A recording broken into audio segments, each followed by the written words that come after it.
2 வாரத்துக்கு முன்னாடி 10 செடி வாங்கியிருந்தோம். அதோட சேர்த்து இந்த ஒரு சாமந்தி செடியும் வாங்கியிருந்தோம். ஆல்ரெடி வந்துட்டு ஒரு சாமந்தி செடி இருந்த தொட்டியில வந்து அது காஞ்சு போயிடுச்சனால அதில் மாற்றி வைக்கலாம் அப்படின்னு சொல்லிட்டு அதில் மண் எல்லாமே போட்டு மிக்ஸ் பண்ணியாச்சு.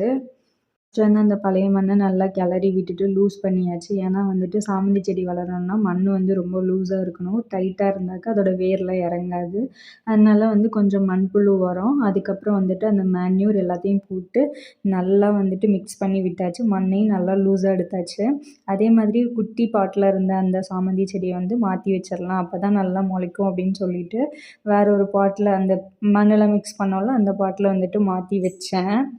சின்ன பாட்டில் இருந்தால் வளராது, பெரிய பாட்டில் இருந்தால் தான் நல்லா வளரும் அப்படிங்கிறதுக்காக தான் நான் வந்துட்டு அதை மாற்றி வச்சேன். அந்த கலர் வந்துட்டு ரொம்ப அழகா இருந்தது பார்க்குறதுக்கும். சரி இது நல்லா இதில் வந்து நிறைய வந்து பட்ஸ் இருந்தது. அது முளைச்சிச்சு, அது மலர்ந்துச்சு அப்படின்னா ரொம்ப அழகாக இருக்கும் அப்படின்னு சொல்லிட்டு நானும் வெயிட் பண்ணிகிட்டே இருந்தேன். ஆனால் வந்துட்டு இதில் என்ன ஒன்று நடந்துச்சுன்னா, அந்த இதில் வந்துட்டு நர்சரியில் வந்து ஃபுல்லாக டிஏபி கொடுத்து வளர்த்துருப்பாங்க போல். இந்த நர்சரியில் வந்து நான் புதுசாக தான் வாங்கினேன். அதனால் இதுக்கு முன்னாடி நான் செடி வாங்காதனால அங்கே எப்படின்னு எனக்கு தெரியாது. இந்த செடி வந்து அடுத்த 1 வீக்கில் வந்துட்டு நல்லா காஞ்சு போக ஆரம்பிச்சிருச்சு. இதில் உள்ள மொட்டுக்கள் எல்லாமே சேர்ந்து காய ஆரம்பிச்சிருச்சு. இப்போ வந்து இதோட நிலமை இப்படி தான் இருக்குது. ஒரு செடி கம்ப்ளீட்டாக காஞ்சு போச்சு. பார்க்கவே செடி ரொம்ப அன்ஹெல்தி ஆயிடுச்சு. இதுக்கப்புறமும் இது வந்து பொழைக்கும்னு எனக்கு தெரியல.